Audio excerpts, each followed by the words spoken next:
கேரளாவின் மலப்புரம் பகுதியில் கட்டுப்பாட்டை இழந்த pickup van Vuitton gate compound சுவர் மீது மோதி இடித்து தள்ளிய சிசிடிவி பதிவு வெளியாகியுள்ளது.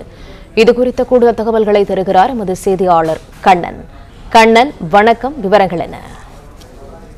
வணக்கம். அதாவது கேரளா மாநிலம் மலப்புரம் அருகே உள்ள வண்டூர் வைக்கலாடி சாலையில இந்த காலை அதிவேகமாக சென்று கொண்டிருந்த பிக்கப் வேன் டிரைவரின் கட்டுப்பாட்டை இழந்து இடதுபுறமாக சென்று சாலையோர வீட்டின் கேட் மற்றும் காம்பவுண்ட் சுவரை இடித்து தள்ளிவிட்டு வீட்டுக்குள் புகுந்து விபத்துக்குள்ளானது. இந்த விபத்தின் போது கேட் அருகே நின்று கொண்டிருந்த இரு சிறுவர்கள் அதிர்ஷ்டவசமாக நூலிலையில் உயிர் தப்பினர்.